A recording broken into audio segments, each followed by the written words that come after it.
Bugün baxırıq hansı ki A variantının monitorinq suallarına. Birinci sualda nə deyir? Şəklə uyğun sözü tapın. Görürük ki, xəritə verilib. Elə doğru variant B variantı xəritədir. İkinci sualda soruşur, şəklə uyğun sözü tapın. Nə verilib? Qutu verilib. Doğru variant C variantıdır. Üçüncü sualda soruşur, şəklə uyğun sözü seçin. Təbii ki, qayçıdır. Bəli, doğru variant A variantıdır.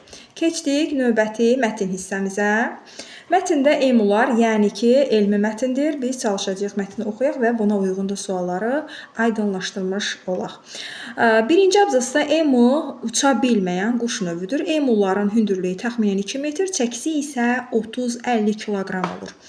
Emular dəvəquşudan sonra dünyada ən böyük quşdur. Onlar dəvəquşular kimi uçmasalar da, güclü ayaqlara sahibdirlər, çox sürətlə qaçırlar.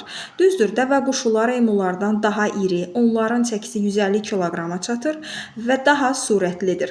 Amma emular təhlükə ilə üzləşəndə çevikliyi və yaxşı gizlənmə qabiliyyətinə görə onları geridə qoyur.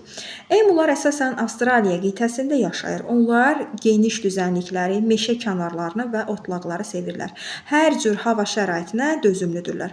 Həmçinin uzun müddət susuz qala bilirlər. Emular bitkilərlə, meyvələrlə və toxumlarla qidalanırlar. Onlar həmçinin kiçik həşəratları, böcəkləri də yeyə bilirlər. 1932-ci ildə Avstraliyada güclü quraqlıq baş vermişdir.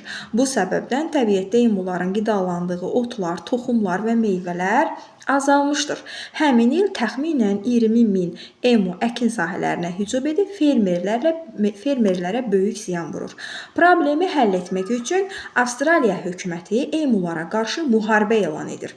Bir həftəlik döyüşdə 10 min əskər cəmi 1000 emunu öldürə bilir. Emular təklikdə çevik hərəkətlərlə güllədən yayınır, gizlənir, beləliklə yaxşı müdafiə olunurdular. Belə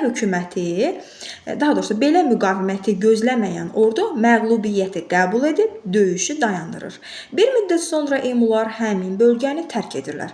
Amma bunun səbəbi insanların mübarizəsi deyil, ərazidə qidanın tükənməsi olur. Bu hadisə tarixdə böyük emu döyüşü adlanır. Sürətli, çevik, güclü və ağıllı olan bu quşlar həmişə insanlardan maraq yaradıb. Əgər emuları yaxından görmək və müşahidə etmək istəyirsinizsə, Bakı Zooparkına gedə bilərsiniz. Dördüncü sualda mətnə əsasən hansı fikir doğrudur soruşur.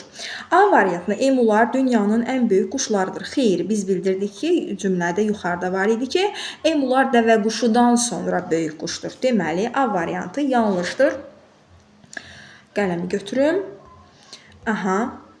A variantı yanlışdır. B variantına baxıram, emular uçmasalar da çox sürətlə qaça bilirlər. Bəli, doğru cavab elə B variantıdır. Emular uçmasalar da çox sürətlə qaça bilirlər.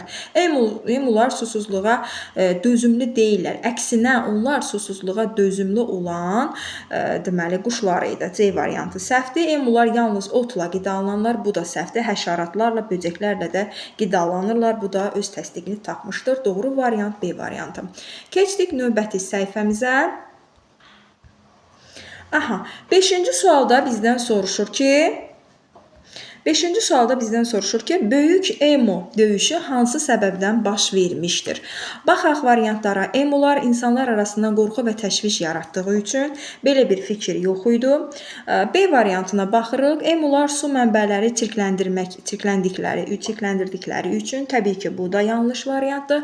C variantına baxıram. Emular əkin sahələrinin ziyan vurduğu üçün, bəli, doğru variantı ilə C variantı idi ki, hansı ki, deməli, yaşadıqları ərazidə quraqlıq baş vermişdir və onlar fermerlərin əkin sahələrinə hücum etdilər və bu da emularla insanlar arasında böyük, yəni döyüş baş vermiş oldu. Bu doğru variant C variantı. D variantı emular insanlara hücum etdiyi üçün bu da səhv variantdır. Doğru variant C variantı. 6-cı suala baxırıq. Avstraliya ordusu emularla döyüşdə nə üçün məğlub oldu? A variantında ordu emuların müdafiə bacarıqlarını görüb döyüşü dayandırdı. Məhz doğru fikirdir, elə A variantıdır. Onlar müdafiə olunur, çevik hərəkət edir, güllələn yayına bilirdilər emular. Ona görə də artıq əskərlər gördülər ki, onlar müdafiələri çox yaxşıdır, ona görə də döyüşü dayandırdılar. B variantı Avstraliya hökuməti emuların nəslinin kəsilməsinə razı olmadılar. Bu doğru variant deyil, C variantı variantında. Avstraliya ordusu yaxşı silahdan istifadə etmirdir. Bu da səhvdir. D variantında döyüş əkin sahələrinin dağıdılmasına səbəb olurdu. Bu da yanlışdır. Doğru variant A variantı. Növbəti 7-ci suala baxırıq. 4-cü abzası hansı başlıqlarla adlandırmaq olar? 4-cü abzasda bizdən nə soruşurdu? Hansı ki, emuların yaşayış tərzi A variantı səhv idi. Güclü quraqlıq, bu da səhv fikir idi. C-də tarlalara hücum, bu da səhv idi. Qida uğrunda mübarizə, məhz döyüşdən bəhs eləyirdi. Nə deməli, döyüşdən bəhs eləyir. Məhz döyüşün səbəbi nə idi? Məhz qida uğrunda mübarizə idi ki, emular, yəni aclıqdan belə deyək, yem axtarırdılar, qida axtarırdılar. İnsanlar isə öz qidalarını qorumaq mübarizəsində idilər. Ona görə də məhz bu döyüş baş verdi. Bu döyüşün prosesi isə vətənimizin 4-cü abzasında yer almışdır. Doğru variant D variantı. 8-ci suala baxırıq. 8-də sonuncu abzasın əsas məqsədi nədir deyir. A variantına baxırıq. Oxucuları Bakı zooparkına getməyə məcbur etmək. Heç belə bir fikir yox idi. Məcburiyyət heç də onun təbliğatı ola bilməz. A variantı yanlışdır. B variantında emuların bacarıqlarına görə dəvə quşlardan üstün olmasını inandırmaq. Təbii ki, bu da səhvdir. Müqayisəli bir deməli quş o, yəni heyvanı sevdirmək təbii ki, doğru fikir olmazdır.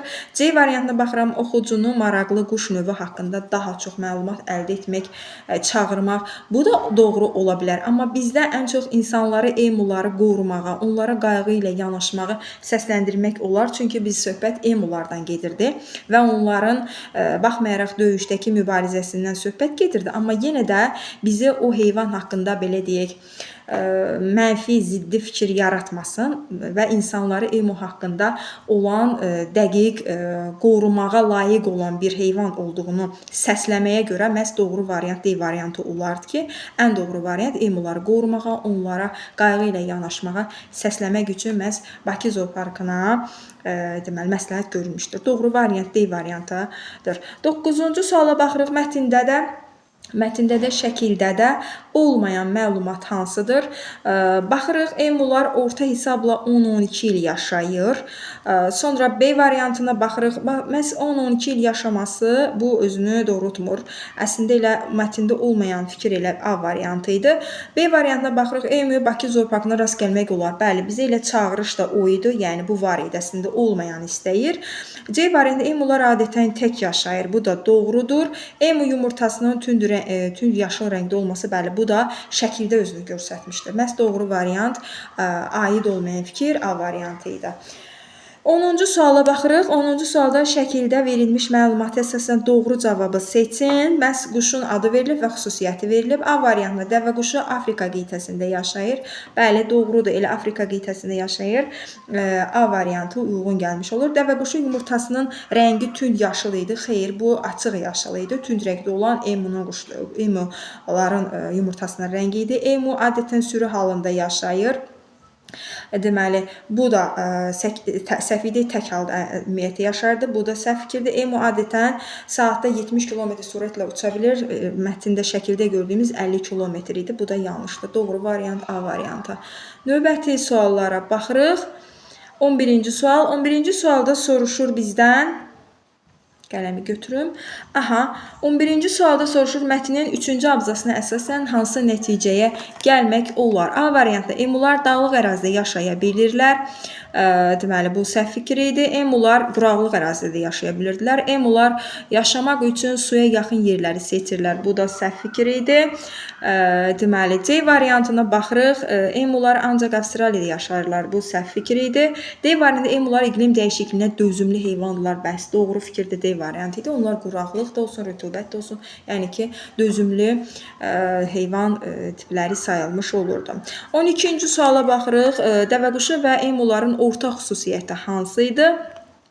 Eyni sürətlə qaçırlar. Eyni sürət deyildi. Birinin sürəti 50 idi. Emuların 70 isə dəvə quşunun sürəti idi. Bunlar fərqli idi. Uçmağı bacarmırlar. Bəs emular kimi, dəvə quşlar da emular kimi uçmağı bacarmırdılar. Elə doğru variant B variantı idi. Eyni ərazidə yaşayırdılar. Xeyr, eyni ərazidə yaşamırdılar. Biri Afrikada, biri isə deməli başqa Avstraliyada yaşayırdılar.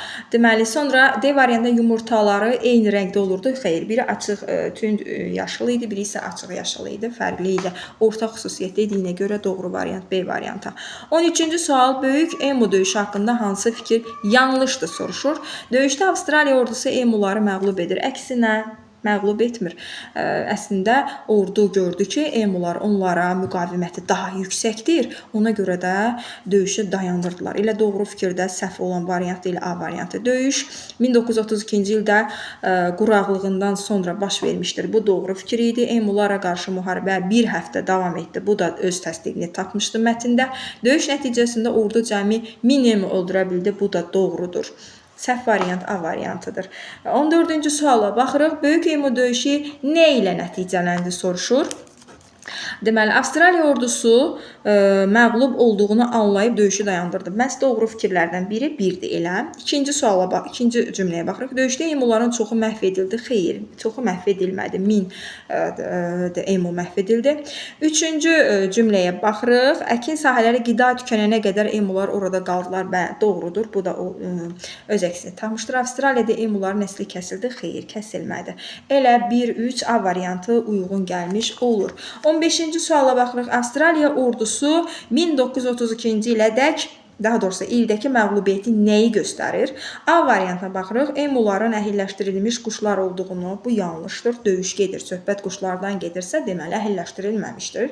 B variantına baxırıq. Hökumətin hər cür mübarizəsində qalib gəldiyini, xeyr, elə bir təsdiqini tapan fikir olmadı. C variantına fermerlərin emulara qarşı uğurlu plan qurduğunu, xeyr, bu da elə bir şey, plandan söhbət gedə bilməzdi ümumiyyətlə.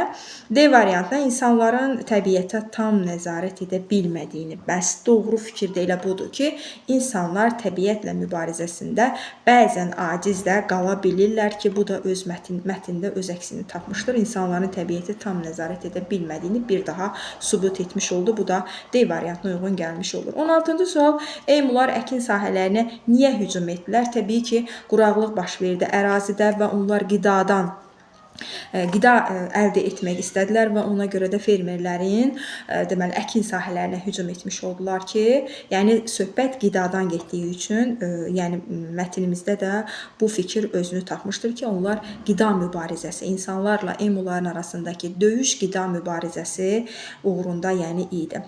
Bura qədər güman eləyirəm hər şey aydın oldu, minnətdaram.